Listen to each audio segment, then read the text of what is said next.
All right, check one, check two. This is it.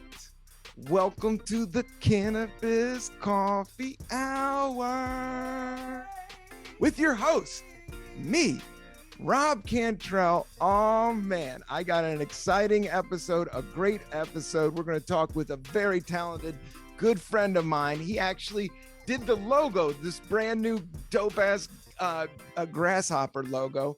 But he's also a comedian, illustrator, artist. He was an author of this crazy book that was super popular, funny as hilarious, Diehard Christmas. He was on American Got Talent, and he's an author. He's a writer. He just came out with his own book, words and all, no pictures on this one, and it's called This Might Hurt. Please give it up for Mr. Doogie Horner. Thank you, Rob. It's great to be here on the Cannabis Coffee Hour podcast. Oh yeah, Doogie, I'm so excited to have you. You know, I like to talk morning rituals. Do you drink coffee? Some people don't. Doesn't matter. I'm drinking some coffee right now. I drink coffee.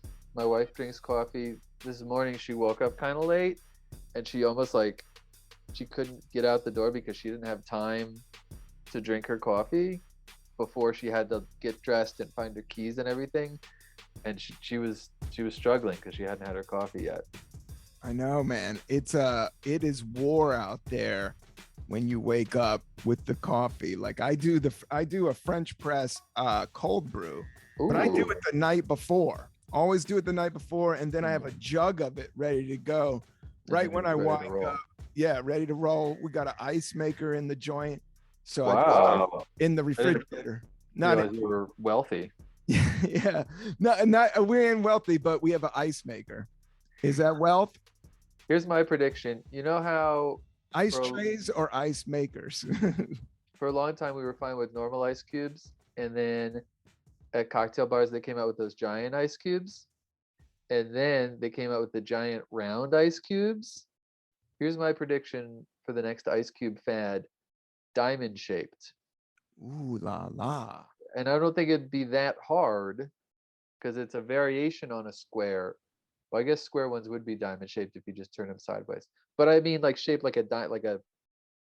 Yeah, but diamond's a little bit more complex than a square. But I get you. But I think about ice all day long. Really? Oh yeah, crushed ice. If I was balling out of control, I would have a crushed ice maker on its own, like one of the ones you have at the restaurant. And then you need a plastic cup in order to this is a plastic tumbler. We'll get these made for the Cannabis Coffee Hour, but this is a great plastic tumbler.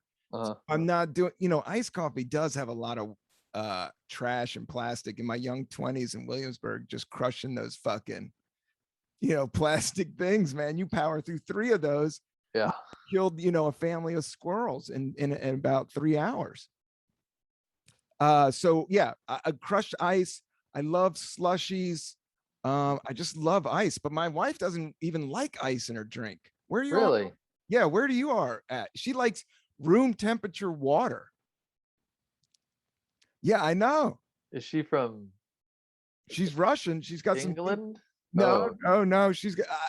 I think it's more about temperature. But she also lives off of seltzer water. Like the whole family's on Soda Stream. Oh, so all we do is banging out bubbles all day long. When I was a kid, we had a puppy dog, and I would always put ice cubes in his water, and I thought I was doing him a favor. And then years later, I read that dogs hate cold water. Yeah. So actually, I was torturing him, and I feel really bad. I got to live with that guilt. Yeah, you gotta live with that and move on. But you didn't know, and dogs always look hot because they don't have any pores on their skin, so they don't sweat. They don't sweat, so it all comes out that panting. Yeah, panting. So we got the sweat glands, we got the funk underneath the arm. Are you doing the organic deodorant, or are you just going straight old school Glide deodorant or Team Cider? I use organic toothpaste on my armpits. Actually, no, I use real deodorant. I tried organic like the Tom's, and it just doesn't work. Yeah, it doesn't really. If you have, especially during these super summer months, if you got some serious funk, like it's you're still funking, you're still smelling. I used to work with a guy back when I was a cook, and he only used organic toothpaste, all natural organic toothpaste, all natural organic deodorant. And he told me, he's like, Doogie, you're using regular toothpaste. It's filled with chemicals. It's so bad for you. It's got all these dangerous chemicals in it. But then he would do LSD. Yeah. And I said, what do you think is in LSD? Dangerous chemicals. That's all it is dangerous chemicals. And he would drink too. I was like, forget the LSD, just drinking is way worse for you. You could eat non-organic toothpaste and it would still be better for you than alcohol. Not, I mean, I drink alcohol too, but I also use regular toothpaste, I mean. Yeah. Did you? I went through a charcoal toothpaste phase. I go through phases, but now I'm on. I got some bomb ass toothpaste about your enamel. It's all about keeping your enamel. I got my pro enamel and then a super soft brush. I just got a charcoal toothbrush. Oh, those are great. I went through a charcoal toothbrush phase. They'll really get it off. My teeth are all banged up because when I was a kid, my sister had cancer and I gave her a bone marrow transplant when I was like 2 or something. So they knocked me out to take my bone marrow, and when they knocked me out, they used something called tetracycline. And this was back in the 80s. And they didn't realize that when you give kids tetracycline when they grow up, then as an adult, their adult teeth will be stained. And you can't do anything about it. So I got these like stains. I got stained teeth, and there's the only thing I could notice it. I don't notice it. You know who notices it? Kids. Oh yeah, well, my teeth look yellow, and because all I do is eat peanut butter and smoke weed and drink coffee. I was hanging out with these kids recently at the park, and they were like, "You should brush your teeth." and I said, "I do brush my teeth." And then I told them, I was like, "Oh, it's a thing."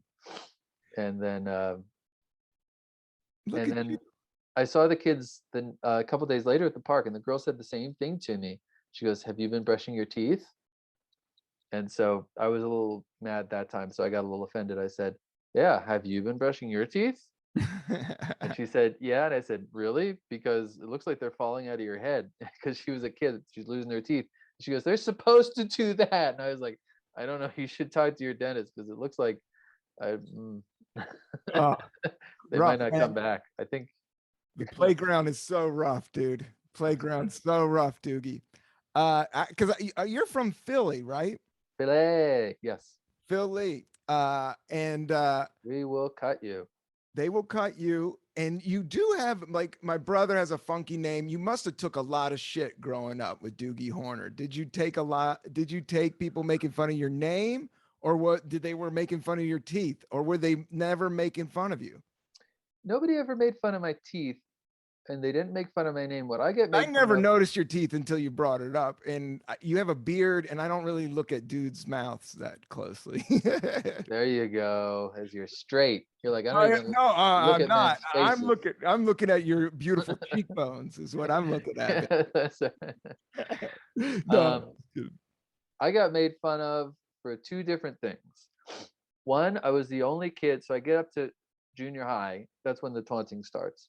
Yeah, junior high comes pretty hard. I had sideburns. I was the only kid who had big sideburns. I like went through puberty early, so I had these huge fucking sideburns, and so people started to call me Elvis. Cool. And I remember I was like, "Yeah, great, Elvis is great." They're like, "No, it's an insult." I was like, "Oh shit." And I remember the one day, one of the bullies pulled me aside and he goes, "Look, I like you. You're a nice guy. All you got to do is shave your sideburns off and they'll stop making fun of you." And my respect for the bullies actually went down. Yeah. Because I thought, you guys have no integrity. I shave them off and then you stop. I was like, you're so shallow. You should hate me. Yeah.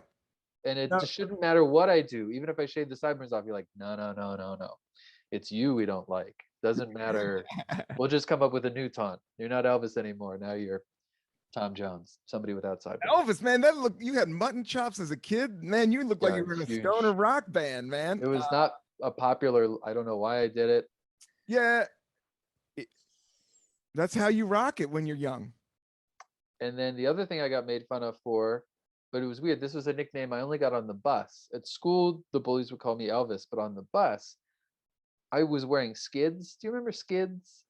They were these huge pants. They were like MC Hammer pants, but they came in all these crazy patterns, and they were popular for a while. And then like 5 years later, I discovered them and started wearing them when nobody else was wearing them anymore. And I thought they were great.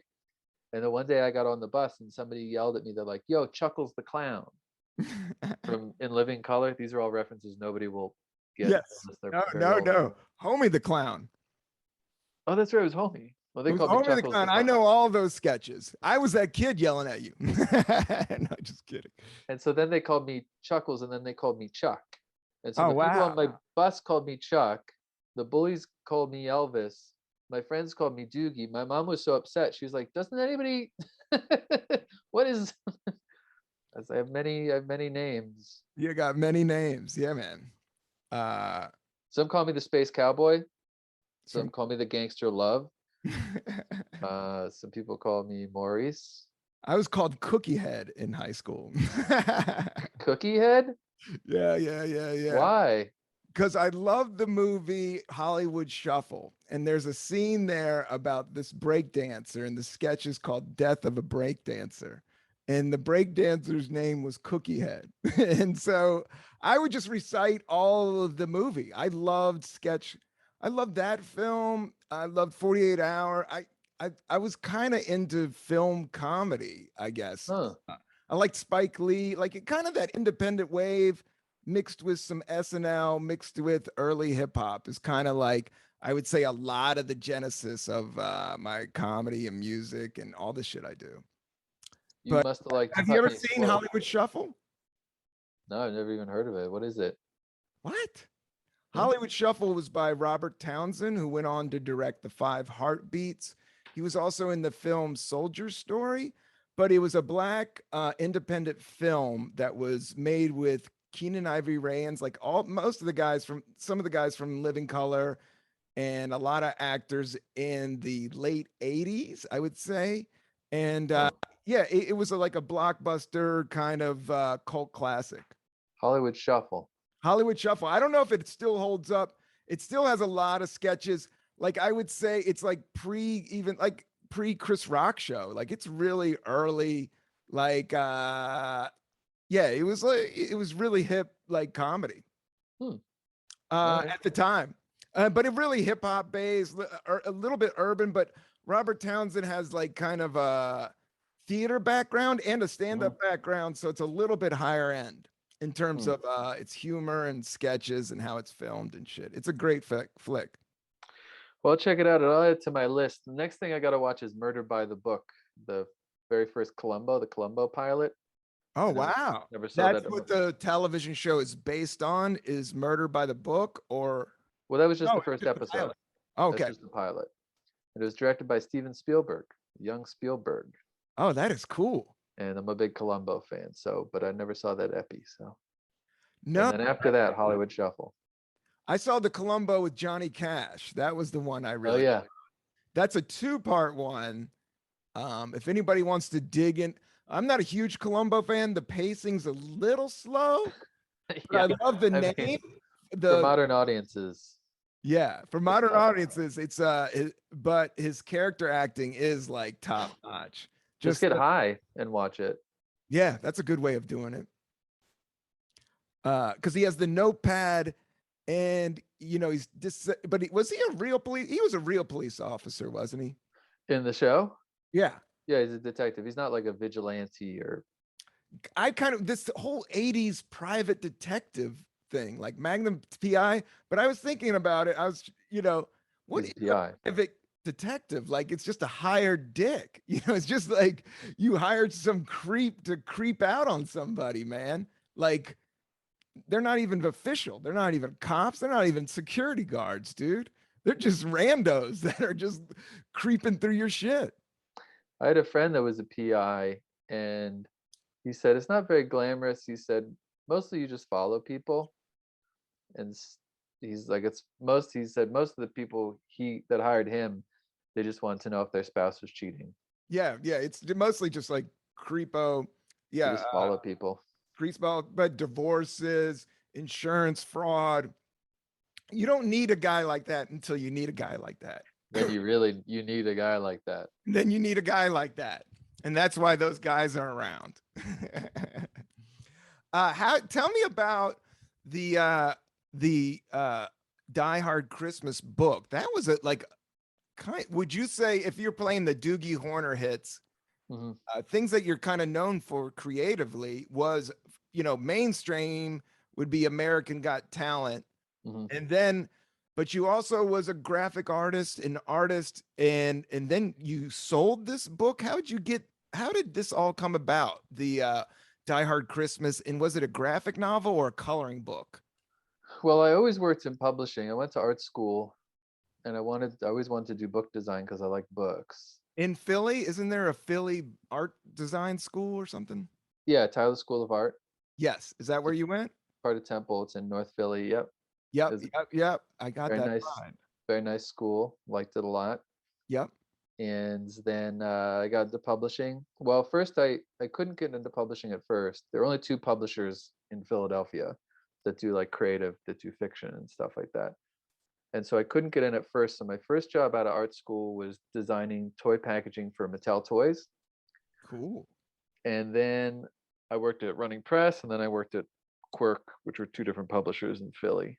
And I designed a bunch of covers. I did Pride and Prejudice and Zombies, and I did Miss Peregrine's Home for Peculiar Children, and a bunch of other stuff. And then I was doing stand-up at the same time. I started doing stand-up, and I asked that. Yeah. an editor asked me to pitch a book about stand-up. And so I did this book about stand-up, and it had all these different charts in it and different drawings and graphics and things. Yeah. Are you hearing that? I'm sorry. My phone's connected to my computer. I'm sorry for that, everybody. That was a rando robot call. And go ahead. I'm sorry about that. That's okay. You were writing a book about stand-up. You were doing diagrams. Oh, there they go again. They're back. They're back. I shut my phone off. I'm so sorry, Doogie. This is not as professional as I would like. But so unprofessional. I hate my phone. I never. Not what I expect from a podcast about marijuana. I hate my phone, and my thumb is starting to hurt because of scrolling and touching it. I just threw it across the room. I hate my phone. You got scroll thumb. I got scroll thumb. It's all jacked up. Like it just like when I'm like, what the fuck is this? I'm ready to leave it all behind and just zoom out with you right now. You should go to the hospital for your scroll thumb, and they'll be like, all the beds are filled with COVID patients, and you're like, well, this is more serious. I'm sorry. I got a big video to post tomorrow, and I'm gonna be scrolling like a motherfucker, man. This muscle right here this ligament is. But it really does. It's where it's the attachment. I know I know my body, and I've been listening to myself more. And I was like, I need to just not use the phone for a week. I just got a watch. Well, I have tons of watches, but I watch. Yeah, everybody. I'm always behind. I never got the ear pod things, but everybody loves the watch because you can leave your phone at home and still get calls like, oh, grandma died. You could still get that call. Oh, I don't mean the iWatch. I mean like watches. Like, hold on. Cool.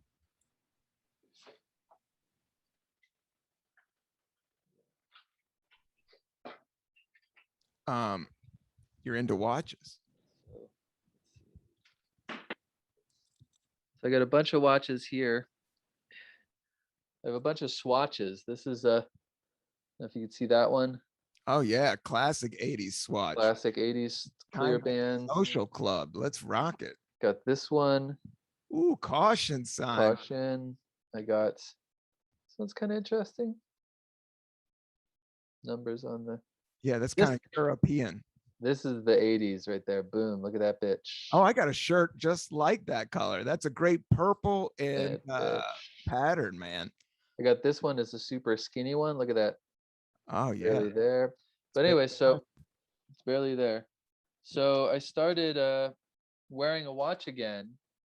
Here's it. Anyways, I have tons of watches. I used to collect swatches.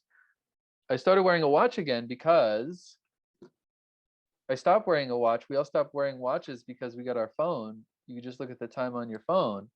But a watch is better than a phone because I've never looked at, has this ever happened to you? You look at your watch to see what time it is, and then an hour later, you're still looking at your watch and you can't remember why you looked at it in the first place?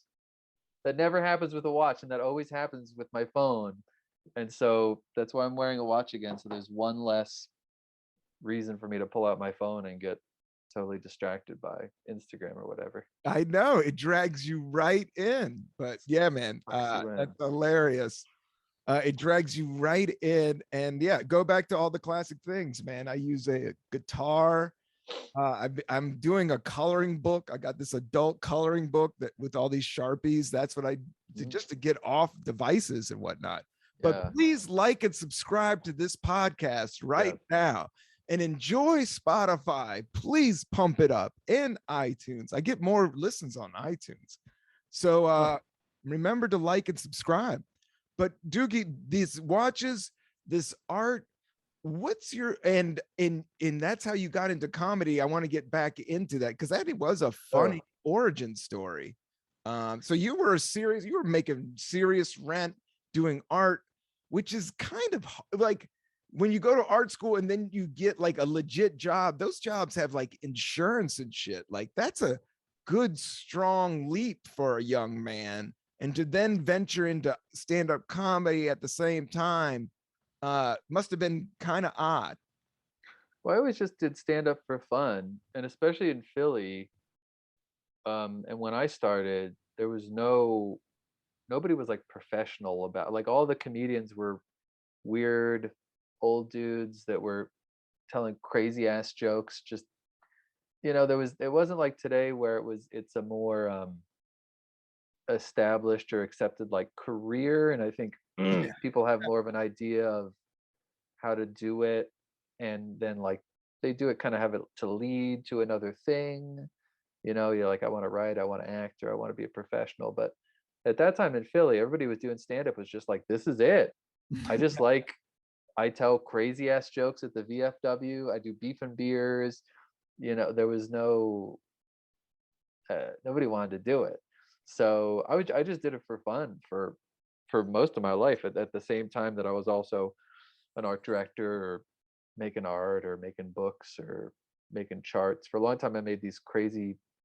Oh yeah. So what happened was they asked me to do a book about stand-up. Then they didn't buy it, but they felt bad. The editor felt bad. He's like, you put all this work into it.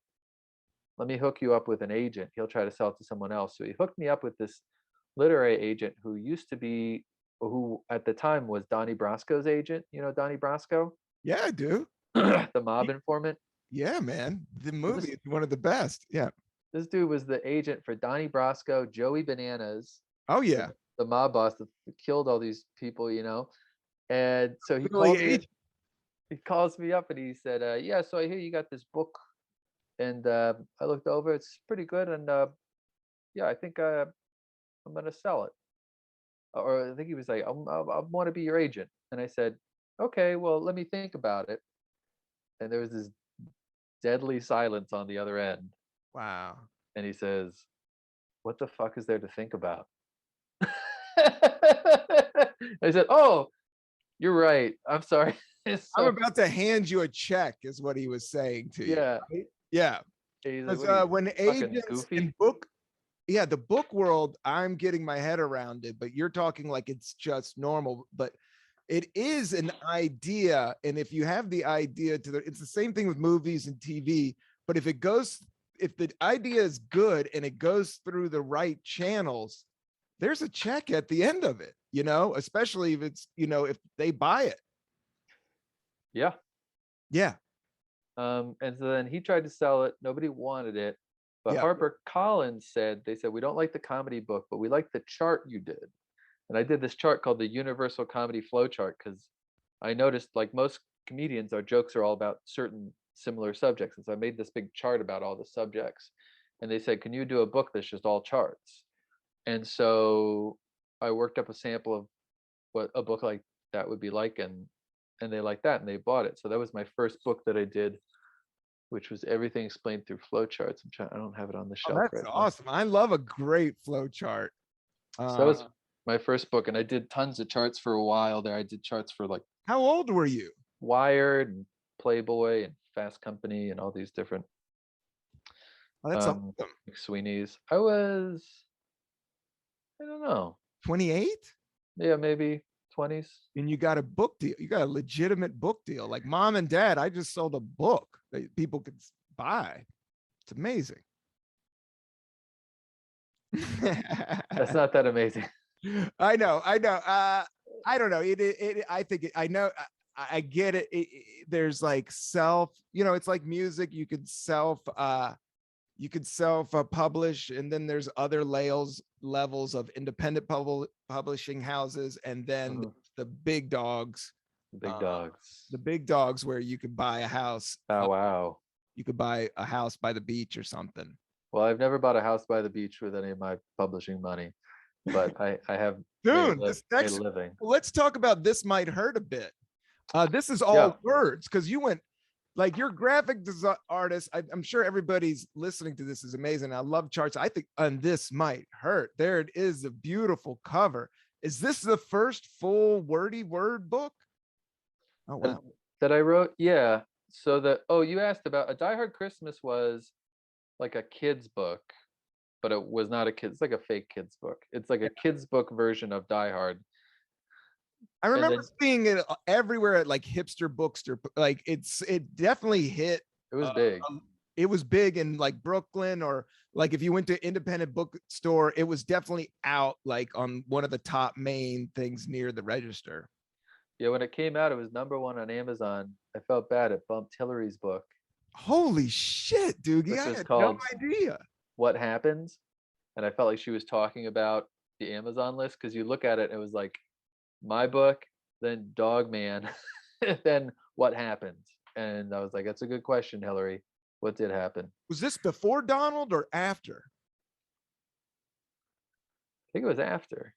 Yeah. What Happens was the title of, okay, this is, I lost the race and I'm writing about this. I don't know. I don't know her books that well. I think so. I did vote for her, but this is not a political podcast. It'd be funny if her next book was a cookbook. Wouldn't that be funny? So yeah, so This Might Hurt a bit. Yeah, so I did a bunch of books. I did 100 Ghosts. I did some very interesting cats. I did a bunch of books that were like drawings, like funny drawings and stuff. But I always wanted to write a novel because I love novels. And I've tried lots of times over the years, and I could just never write well.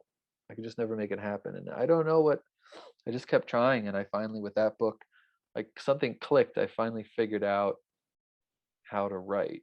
I don't know why, but you have an editor working through it with you? Not initially. I mean, I wrote it, and then my agent gave me some notes, and then the editor gave me some notes. But I mean, most of the real work was done just by myself. Yeah, pushing it through. Before that. Yeah. Did you push it through in the pandemic or before the pandemic? This was before the pandemic. This is when we were in Sunnyside. I forget how many years ago when did this book come out? It was a couple years ago. It was before the pandemic. I remember because Doogie and I performed a lot with Doug Benson, and he would always book us on his Doug Loves Movies podcast, 12 Guests of Christmas. So 12 guests that we both won, I believe. I don't know if I've ever, there's no way I won the 12 guests. One year I won. Did you? Yeah. How? I bet Seth Herzog. I don't know. Wow. I am a lucky man. I will say I do get lucky sometimes. Not all the time. Because my movie trivia is just not there. It's just weak. It's not how my brain works. No offense. Yeah. I know. I know. All the Uh, questions I were about saw, Hollywood Shuffle. That's how yeah, you did it. I know a few movies. I know Beat Street. I know Hollywood Shuffle. I know Fast Times at Ridgemont High. I know Animal House. I know all Caddyshack. I can go on. And then a lot of documentaries about graffiti and You know, the important films. all the some surf movies. I knew a filmmaker from Mavericks. Shout out my man, what is it, Big Toe in Surfing. He gave me a bunch of his videotapes. They were like surf movies. They were amazing. Huh. You ever watch surfing, like big wave surfing? Only one time we had a party and we projected Endless Summer on the wall. The movie. We projected it real big. It was like a summer. We did like a summer party. Oh, that sounds awesome. I also have this ice cream in my freezer called Endless Summer. And I bought it 3 years ago. And it's raspberry sorbet with basil and lime. And it sounds delicious. But I took a bite and the basil tastes like lawn clippings. It tastes like grass. And so it's disgusting. And so it's been in our freezer for 3 years. And the joke is that it really is endless summer because it will never get eaten because it's gross. Pretty gross. Yeah, It man. truly is. It's the one eternal thing because I'm nobody out wants there. it. You know, I'll put salt on my chocolate and all that, but Ooh, yeah. basil into ice cream, that's a bold one. I mean, you're really rolling the dice with that because, and I'm a basil lover. Like I will eat that basil leaf right off the pizza. Like, Yeah. Yeah, put it in pizza. Put it yeah, in spaghetti. yeah, Don't put yeah. it in ice cream. All these fancy new ice cream places. Ooh, I that's go there, I can't get anything. I'm like, do you have chocolate? They're like, oh yeah, we have jalapeno chocolate. No, I said chocolate. Do you have vanilla? Yeah, we got rosemary, vanilla. Well, that's not vanilla. Keep the spice rack out of my sundae. Yeah, minimalist. I'm going for it these days. Lately, I've been doing, I'll do one of those Ben and Jerry's all day long, but I've been Sure. going Breyers, vanilla bean ice cream, and Hershey's chocolate syrup. There you go. One Classic. scoop, then dump it with a ton of chocolate on top. It melts. You get that good goo goo. Yeah, that's that. I've been going more minimalist with a lot of my stuff. Mm. Last night, what did I killed it with some Brussels sprouts and just pan fried chicken. And I put the chicken breasts in like a skillet and then into the oven with a dry rub. And I did that for 45 minutes along with the Brussels sprouts that were just, Brussels sprouts, you just got to burn the living shit out of them. That's how you cook those things. Yeah. I'll give you a good simple recipe. You take a head of cauliflower, chop it up like a loaf of bread, Feeling it. oil it, Yep. put in Avocado oil. ton of garlic, chop Ooh. up a ton of garlic, and then you just bake it at 325 for about 40 minutes, 30 minutes, flip it halfway, put a little lemon juice on there, and then a bunch of Parmesan cheese. Ooh. Bammo. It's good. It tastes almost like cheddar fries. The thing about cauliflower, when it gets that brown, when you toast it, Oh yeah. It's almost French fries. Yeah. Can we all agree French fries is at the top of the food chain? Like you're not gonna beat just a McDonald's French fry, a simple McDonald's. I hate McDonald's, and even the last few times, I just can't even do it at small doses. Sometimes you got to do it, but their French fries is just ridiculous. They have really good French fries. Nobody says they doesn't. No, Nobody says they doesn't. You're not going to turn one down if you had like that red carton. But it is disgusting. I've been going through a potato phase. I have been baking my own potatoes. What was the last thing you did with a potato? Threw it out the fucking window.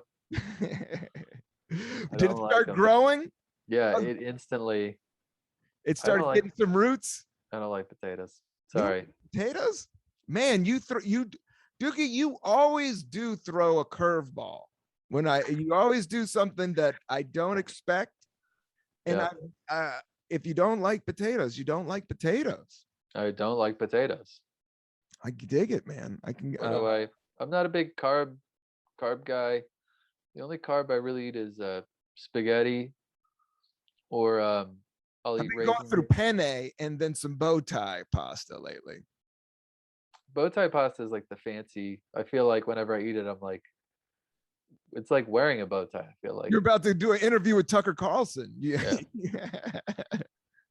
And I'll eat raisin cinnamon bread if I'm making a green apple and brie sandwich. But other than that, I don't really get many carbs.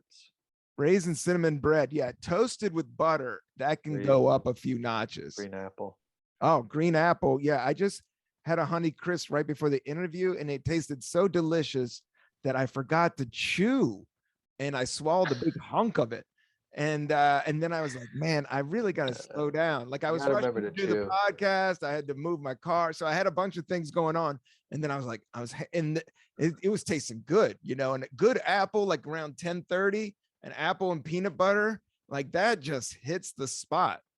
You And need to get a tattoo. You know how like some actresses they'll get like breathe tattooed on their wrist or whatever. You gotta get chew tattooed on your wrist. I have had Remember. problems. Yeah. Chips have gotten me a few times.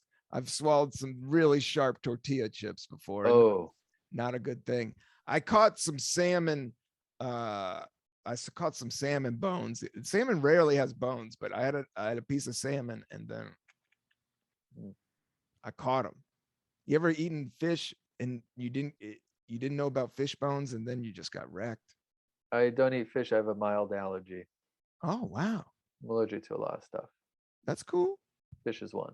Fish, but not coffee. I'm not allergic to coffee, and I actually brought. I thought you might ask when I'm drinking these days. Oh, Weg- wax. Wegmans, it's not very good. We just moved to a new neighborhood, and they got different coffees here, and so I'm trying the Wegmans, and then I got some of this. I got some Cafe Du Mondes. Oh, that's nice. Is that? So Oh, nice. I always like that one. Those are both good. Those are both ground, right? yeah, Going ground. I'm Not- not I'm not much of a snob. I don't need to like grind my beans, or I don't do the French press. I just do a regular old drip. But I tell you something. What's that? Coffee mate, like a coffee maker, just Coffee mate. yeah, Mr. just rock Coffee. and roll. Yeah, nothing wrong with Um, that. That hits the spot. But I just started doing something I never did before. I started measuring. You Yep. know how on your coffee they say this is how much coffee for this much water? I'm like, I'm not gonna, I just always winged it. And I finally said, you know what? I'm gonna try to use the amount of coffee they say you're supposed to use. And guess what? You're not gonna believe this. It tastes better that way. Yep. And it's ruined my life though, because I'm like, now I have to start following the instructions on everything. My whole life I've never followed the instructions, and here we have proof that I should have been. Yep. The answer's always right in front of your face, Doogie. I'm a So big instruction reader out loud. Like I have to read them. I read them slow and I read them out loud. I put them, everything comes from my mom. So it's a very nervous, thorough lady. And she would just, anything that I have to lay it out because I don't have the attention span and I have to spell it out really simple. But Yeah. sometimes I wing it. With coffee, I can definitely go with feel. okay. If I had grounds, I could figure out, but I know what you're saying. You should measure it out. I usually go a little bit stronger. So with a coffee mate, I'm not going to go to the way top. I'm going to go to what you think is normal and then 2 more scoops. And that gives it maybe a little extra kick that I might enjoy. Turns out this whole time I've been making it too strong. Yeah, sometimes that, and it can throw off your morning. I read some coffee company went and did a survey of people, and they asked them, how do you like your coffee? Describe good coffee. And everybody said dark, bold, rich. But then when they actually give people coffee, they don't like the dark, bold, rich coffee. They actually like the light or the medium coffee. Yep.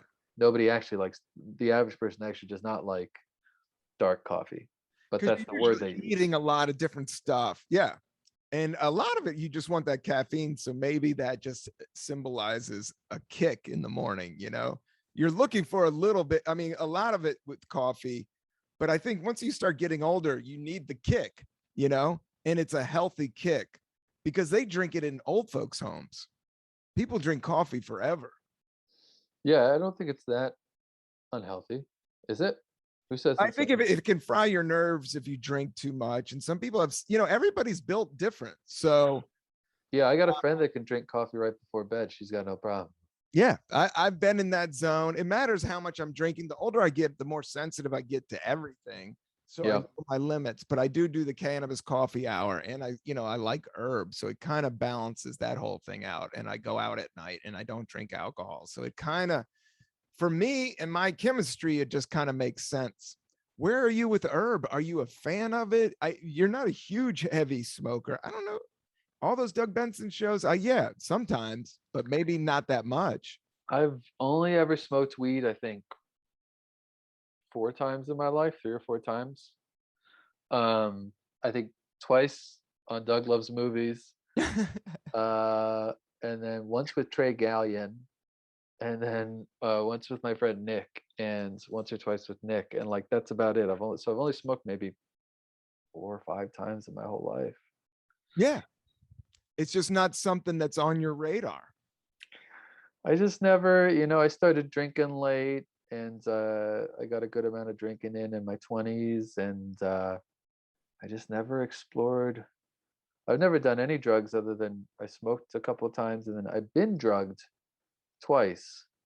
Good That's Lord. not fun. What happened there? The one time I was on the road performing at a club, and somebody drugged me and the headliner, and then the other time I was at a party at Twitter or Facebook or something at their headquarters in Brooklyn, and I don't know, somebody drugged me. Anyways, Weird. Yeah. Booze is weird, and bartenders. I don't. Yeah. But do you drink wine now? Like at the end of the night, is that a splurge? I guess. Do you have a vice at all? Is coffee your vice? I have a vice. I drink alcohol. I like alcohol. I don't Yeah, drink that's all wine. right. It makes me Wine too at night. sleepy. Yeah, you do have a stiff drink now and then. Do you drink bourbon? I like to drink. I like whiskey on the rocks, Whiskey? or I'll do whiskey, and I'll maybe chase it with a beer. Yep. I used to drink a lot of vodka. Yep. With club soda, or Stoli Orange with club. Those My are drink fun. for many years was Stoli Orange with club, or now Tito's is popular, so I have a Tito's and club. But You these ever have days, a Jim Beam whiskey. and Dr. Pepper? No, but I That's used what to I drink. grew up on, man. I grew up on handles of Jim Beam and Sounds Dr. good. Pepper on a ton of ice. Yeah, it's actually, it's sugary and bourbony and loosey goosey as you want, and it keeps you up. And it tastes like a candy thing. But yeah, booze. Yeah, my body. I started way too early with booze, and I ran with hard drinkers in college that were doing blow pretty much the whole time, and I never did blow, so I was keeping up with them, drinking, all night with these cats. That Dr. Pepper was all that Dr. Pepper. So Rob. yeah, I just kind of the booze. By the time I even got out of college, I was done with booze. I think by sophomore year, I started enjoying bong hits and watching movies and yeah, in college, a couch and a VCR on a Saturday with a few movies and a bong. That was like my favorite thing in the world. It's not still. It still is. The life moves really fast, and I don't own a bong at this time. On the road, once I start doing shows out on the road, I like to keep it out on the road. Like I guess with my cannabis, if I go decadent, it's usually around comedy or something like that, like after the show, instead of boozing hardcore. That's how I know Doug and Trey and all these cats so well is a lot of the San Francisco comics. Shout out to Dan Gabriel, like hardcore tokers, Yeah, when you're on the road, there's not much to do. So I definitely drink more on the road. I'm like, well, what else am I gonna? Yeah. Well, with comedy, the booze is always there. You got the bar, and yeah. and that's kind of one of the perks is you can have a nice, good cocktail. It'll let the 3 hours pass by fairly easy. It's such a good gig with comedy. The thing about comedy, it's just so hard to keep the money coming in, but sometimes, it does happen. And I've seen it happen, and it's happening all the time. But the downtime, just the booze and stuff, is if that's all you're doing. Like, you're a graphic designer, you're selling books, you're doing stand up. Like, even the few years, like you were saying, you were dipping in and out of it ever since American Got Talent, and now you're starting to fall back in love with like going and performing, but we're in the middle of COVID. Yeah, it's sometimes I'm less in the mood, and sometimes I'm more in the mood. It depends on. I don't know if you feel that way. I'm getting that way. Yeah, there was because it was the only thing that I had going. There was years and years of just desperate scratching and crawling. So I got leathered up to the point now where I feel confident, picking and choosing, especially during COVID. Like, this dude hit me up for 2 shows in Jersey City on Saturday last minute. And I was like, with Delta 5, I turned it down. I was like, yeah, I'm not going to do that. Just like, and I knew the crowds were whatever. And it was a weird restaurant gig. It was like, a cash in hand, quick gig. But I do feel honored to be asked to do those. So I don't want to turn those down. And I like doing them now and then. If it wasn't COVID, I would definitely do it. But I'm at a point now where, I'm trying to listen to my body and feel like, do I feel like performing? What's the vibe? What am I going to get out of it? Is the crowd going to be cool? I don't have to prove myself in front of some bunk ass crowd if I'm not getting paid. When I started out, I would do so many crazy shows, especially in Philadelphia. Yeah, you got to do everything starting out. You really got to get your reps in. That's just the gig. And stage time is brutal in the beginning. I had to pay for stage time a few times, and I barked a few times, bombed for years in open mics, before I got Last Comic Standing in 3.5 years. And then I was like, I'll give myself to 30. And I started at like 26, 27. And then all of a sudden I was on national television, and it was the biggest hit of the summer, the very first season. So it was a real, but there was a good year of me just doing open mics and living in a hostel. I did this show in Philly, and it was like a fundraiser. It was a police fundraiser. And I said, all right, I'll do it. Like, I don't care. I'll do whatever. And back then I used to perform in a suit, and I had this gray Brooks Brothers suit, and I'm at this cop fundraiser. Nobody there is wearing a suit. And really, that's a whole other animal. Yeah, it was South Philly. It was big. There were a lot of people there. Yeah, Uniontown. Yeah, it's like everybody showed up. And I said, what's it a fundraiser? What's the fundraiser for specifically? And they said, one of our dogs died. And so they gave an in memoriam for this dead police dog, right? They had like a projector with a picture of the dog, and his owner, his team partner, I don't know what you call him, came out and talked about the dog and how he died in the service and stuff. And then they said, okay, and here's Doogie Horner. And I came out and did jokes, and I performed in the rounds. There was no stage. I stood in the middle, and they just like made a circle. I performed in the rounds right after a in memoriam for a dead police dog. And I did a lot of time. I think it was like a half hour or something, which is a lot after, in that kind of situation. Yeah, they don't know, and you don't know. Like, everybody that knows that should be a 7 to 10 minute set at tops. It shouldn't be anything. It shouldn't be there. Shouldn't even be there. You're right. It shouldn't even be there.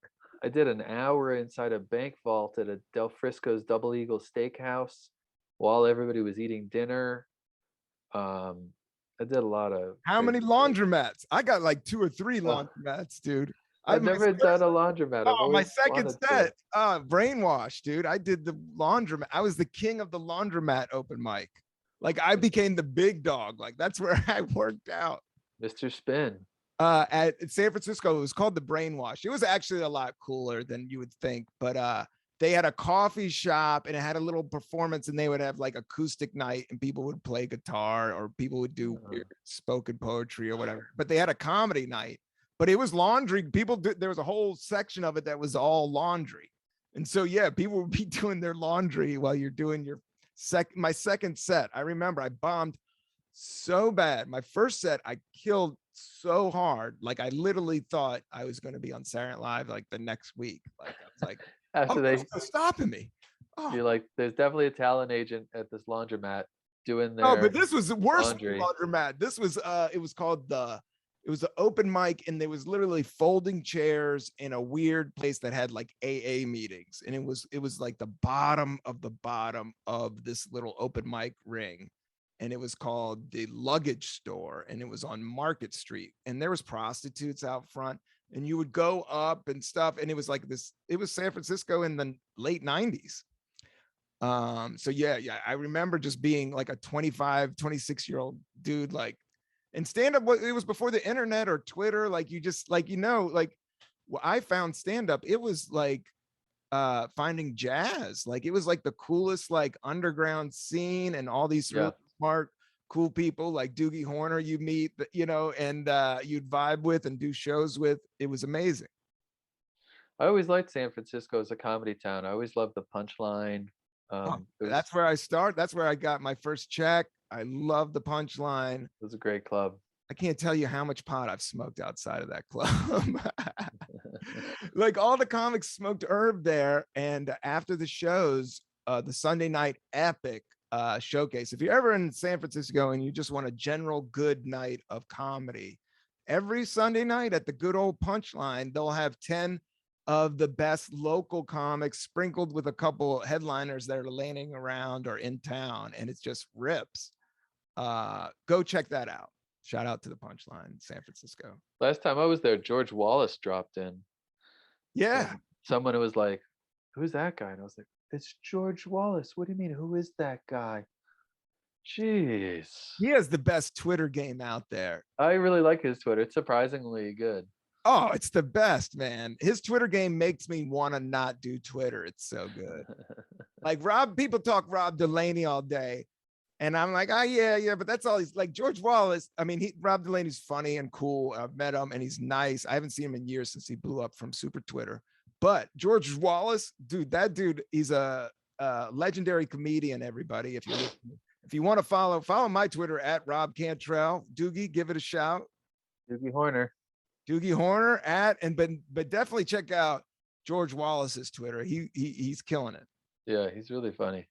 He's really funny. I'm trying to let go of social media. That dude shouldn't let go of social media.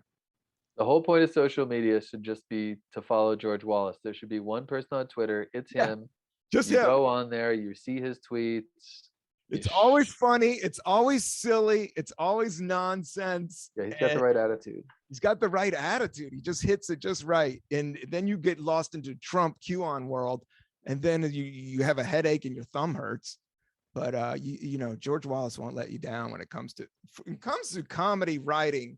He's up there like with, you know, Carl Reiner or like or Mel Brooks, like in terms of comedy writing. Like George Wallace, I think, is going to go down in the books. I mean, you could say Jerry Seinfeld. I put him up against, you know, Jerry Seinfeld with joke writing. Like he's just so fucking good. Yeah. I don't know. I went on comedy nerd tangent there. Sorry, Doogie. You're the first person to compare George Wallace to Mel Brooks. I'll tell you that. I think Mel Brooks is amazing, and I love him as a director. I want to direct films. I think he has the right attitude and silly. Yeah, the PC world is maybe, you know, passed by on a lot of that stuff, but in terms of the acting, the shots, the pacing, just the heart of it, just being silly and for the sake of being silly, I'm just a huge fan of. Yeah, me too. Of you, and that's Doogie Horner. If you want to see silly for the sake of silly, check out all of Doogie Horner's books, especially Diehard Christmas. But if you want to read and get real and also laugh and feel, check out This Might Hurt a Bit, his new book that is amazing. I'll read it. I'll check it out. I got your Cats book. It's one of my favorite books. I got it laying around here. But I'm a big fan of your art. Thank you for doing the logo. Thank you for doing the podcast, Doogie.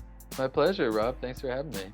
It was nice awesome. to talk to you. It was great to talk to you. I hope I didn't talk over you too much. I'm still. No, you didn't. I talked over you, if anything. No. I try to let people run, but yeah, you know, we're all learning, and this thing is raw dog as it gets, and I appreciate you doing it, Doogie. I appreciate it. My pleasure. Thanks for having me, Rob. All right, peace out, everybody. One love, rock and roll. We're out. Did you ever eat at the Globe in San Francisco?